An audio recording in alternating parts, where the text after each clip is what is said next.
வணக்கம். கடந்த 2 நாளா எல்லார் ஃபோனுக்கும் கமான்னு ஒரு மெசேஜ் வந்துட்டே இருக்கு. அலர்ட் அடிச்சுட்டே இருக்கு. என்னன்னு எடுத்து பார்த்தா, இந்திய அரசாங்கத்திலிருந்து உங்களுக்கு ஒரு அலர்ட் மெசேஜ் இனிமே வரும். அது எப்படி இருக்குங்கிறதுக்கான ஒரு ட்ரையல் அண்ட் எரர் வெர்ஷன் தான் இப்போ நாங்கள் உங்களுக்கு அனுப்பிச்சு டெஸ்ட் பண்ணிட்டு இருக்கோம் அப்படிங்கிறாங்க. ஃபர்ஸ்ட் ஒரு மெசேஜ் வந்துச்சு. ஆக்சுவலாக இந்த மாதிரி ஒரு மெசேஜ் வருங்கிறது முன்னாடி ஒரு மெசேஜாக சொன்னாங்க. ஆனால் அப்போ பெருசாக எனக்கு நம்பிக்கை இல்லை. இது ஏதோ ஃபேக்கு, ஏதோ கார்டு மேலே இருக்கிற 16 நம்பர் மாதிரி எனக்கு மட்டும் தான் வந்திருக்கோ அப்படின்னு நினச்சி விட்டேன். ஆனால் நிஜமாவே நேற்று ஃபோன் அடிக்க ஆரம்பிச்சிருச்சு. எனக்கு மட்டும் இல்லாமல் வீட்டில் இருந்த எல்லாருக்குமே அடிக்க ஆரம்பிச்சது. அப்போ தான் தெரிஞ்சது நிஜமாவே இந்திய அரசாங்கம் ஏதோ ஒரு இனிஷியேட்டிவ் எடுத்து எதையோ பண்ண ட்ரை பண்ணுறாங்க அப்படிங்கிறது. என்னன்னு விசாரிச்சு பார்த்தா தான் தெரிஞ்சது. வேர்ல்டு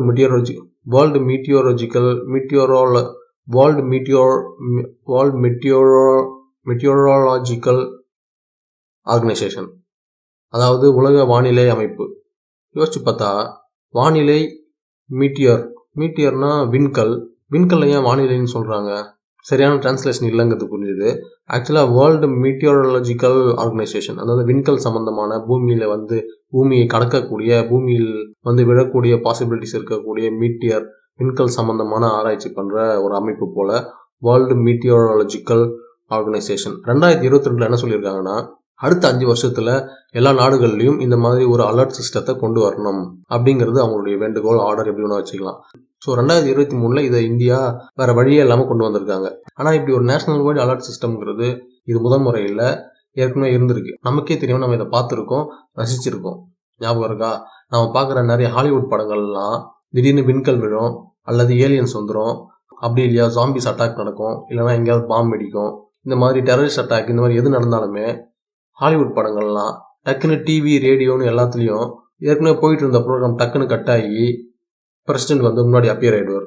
டக்குன்னு டிவியில் தோன்றி, அமெரிக்க மக்களாகிய உங்களுடன் நான் இருக்கிறேன், நமது இராணுவம் இருக்கிறது, எல்லாம் கட்டுப்பாட்டுக்குள் தான் இருக்கிறது, நீங்கள் அமைதி காக்கவும் அப்படின்னு பேசுவார். மக்கள்லாம் அப்படியே புல்லரிச்சு போய் பார்த்துட்டு இருப்பாங்க. கிட்டத்தட்ட நமக்கு வந்திருக்கிற இந்த அலர்ட் சிஸ்டமோட அட்வான்ஸ் மெத்தட் தான் அது. அவங்க இது ரொம்ப வருஷமாக பண்ணிட்டு இருக்காங்க. எப்படின்னா, இந்த மாதிரியான ஒரு அன்எக்ஸ்பெக்டட் நேஷன் வைடு ஒரு அசம்பாவிதம் நடக்கும்போது மக்களை ஆறுதல் படுத்துறதுக்காக அந்த கவர்மெண்ட் அப்படி ஒரு விஷயத்தை வச்சிருக்காங்க. நீங்கள் என்ன பார்த்துட்டு இருந்தாலும், எந்த சேனலில் பார்த்துட்டு இருந்தாலும் அதை டக்குன்னு கட் பண்ணிட்டு பிரசிடென்ட் உள்ளே வந்துடுவார்.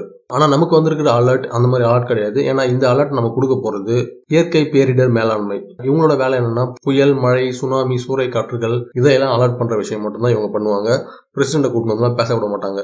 ஆனால் இதுவே நல்லா இருக்கே, ஏற்கனவே மார்க்கெட்டிங்ல மிதமிஞ்சி போயிருக்கிற நம்ம இந்தியன் பாலிடிக்ஸ் இது நல்லா இருக்கே, மக்கள்கிட்ட நல்லா ரீச் கிடைக்குதே அப்படின்னு சொல்லிட்டு நாளை பின்ன அமெரிக்கன் பிரசிடென்ட் மாதிரி டிவிக்குள்ளேயே பேச ஆரம்பிச்சாலும் ஆச்சரியப்படுறதுக்கு ஒன்றும் இல்லை. ஆனால் இங்கே ஒரு பிரச்சனை இருக்கு. அந்த மாதிரி ஒன் லாங்குவேஜ் கண்ட்ரியில் அமெரிக்கன் பிரசிடென்ட் பேசலாம். ஆனால் நம்ம கண்ட்ரியில் உடனடியாக எல்லாரும் ஒரு பாதுகாப்பான இடத்தை நோக்கி ஓடுங்க, ஒரு எரிக்கல் நம்ம நாட்டு நோக்கி வந்துட்டு இருக்கு அப்படின்னு பிரதமர் சொல்லிட்டு இருந்தாலும் கூட ஏதோ முதல்ல கதை சொல்றாரு போல் இருக்குன்னு நம்மால் புரியாமே கேட்டுன்னு இருப்பான்.